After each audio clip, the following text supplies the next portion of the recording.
Assalamualaikum. So I'm going to make video on an introduction to MRCGP International South Asia OSCE. So MRCGP International is a qualification which is specific for South Asian region.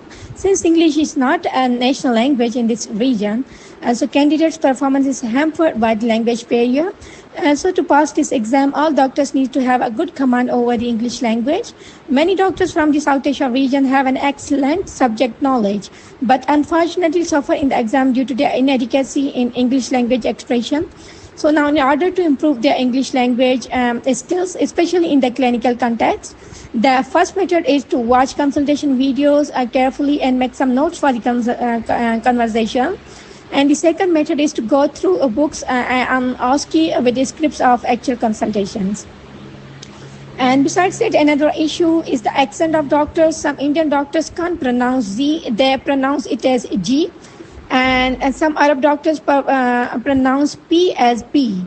Example, increase is pronounced as increased by Indian doctors and problem pronounced as problem by Arab doctors. So to take help from, advise them to take help from Google to master the correct pronunciation. Watch videos on how to speak English fluently on YouTube. Practice speaking slowly, loudly, and clearly to cover up some issues with your accent. And get hold of the list of topics frequently tested in OSCE, and these lists are made by the candidates and they recall the topic right after the exam. And this is important to learn the approach to a topic rather than memorizing and practicing each topic. If you know the approach, you can handle any variant of a particular topic that might come in the exam. Okay, so when you are practicing classes for the OSCE, record your performance with the help of your smartphone, then look at the recording critically and identify your mistakes. Be honest about correcting your mistakes. Pay attention to your body language in the recordings because it is important to look confident and assertive during the OSCE. Okay. And besides that, be very confident. It will help you gain the trust of examiners and patients. Do not panic or appear jittery at any point in time. Stay calm and maintain eye contact.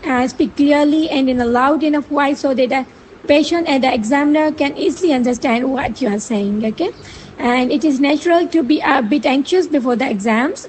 So it is better to learn deep breathing exercises and use them especially before the start of OSCE. Okay, make sure you sleep well the night before the exam. Do not worry if you miss your last minute revision of some topics, but do not miss sleep at any cost. Okay, sleeplessness leads to difficulty in recalling, staying alert and energetic.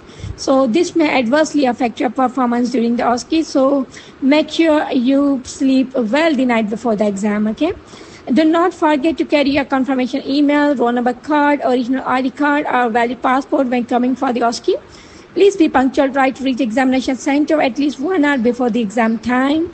And it is advisable to do the relaxation rituals like breathing exercises, relaxing individual muscles, closing eyes, and imagining a positive outcome before going to the exam hall. Spiritual relaxation may be practiced according to one's personal beliefs. And if your exam is in the morning, make sure to have a good healthy breakfast. But if it is in the afternoon, have a light lunch. When you are at the first station and the exam is about to start, stay calm and just focus on how you are going to conduct yourself in front of the examiner. Do not worry about the topics you don't know. Instead, stay confident about what you know. The examiners do not interact with you. They simply observe you. That is why looking confident and assertive is very important. Before entering the OSCE station, carefully read the posted instructions twice if possible and try to make a mind map of important relevant points regarding history, examination, and management of that particular case. When you enter the OSCE station, greet both the examiner and patient. Adjust your sitting position so that you are at a reasonable distance from the patient and both of you can hear each other without any difficulty. Show some respect to the patient and show empathy whenever needed. The examiner observes your examination skills, so you don't have to explain your findings. You don't have to look at the examiner. Look at the patient and explain the management to him or her as if he or she is real patient. Okay, and you are attending doctor. Okay. You are not allowed to carry your mobile phone in the examination hall. Please be reminded you are required to deposit your cell phone at the reception. They'll hand you a ticket with a number on it and will pass the same ticket number on the plastic envelope in which they will save your cell phone. Okay, keep the ticket safely in your pocket so that you can receive your cell phone at the end of exam. And if you have the urge to go to the washroom during the exam, you can use the rest station time for that. As a rule, a chaperone will accompany you till the washroom. However, it is advisable to restrict your fluid intake before the exam to avoid going to the washroom during the exam. Okay, and make sure to dress up properly and professionally for the exam. For men, a traditional country dress may be worn, but a tie and a suit would be more appropriate. The doctor may wear a white coat with his or her name tag on it. There is a possibility that you may not perform well at one station. Do not worry, complain or brood over it. Okay, move on and focus on the next station. These negative emotions are likely to affect your performance at other station. So just forget about what happened in first station, okay, and focus on the next, okay. Managing your time at each station is very important. And to keep track of the time, check the time just before you enter a station and begin taking the history. Check the time again once you are either at the last step of history taking or when you are counting the pulse of patient while doing the general physical examination. This will help you complete your case in time. Avoid looking in your watch again and again, as it does not give a good impression of both the examiner and the patient. Okay, and be very polite with the patient and throughout the consultation. A doctor's kindness and courtesy are therapeutic for the patient. Okay. And besides that, be very patient and tolerant toward the patient. Avoid an inappropriate or judgmental remarks, even if the patient is extremely rude to you, because it was a task given to him. Okay.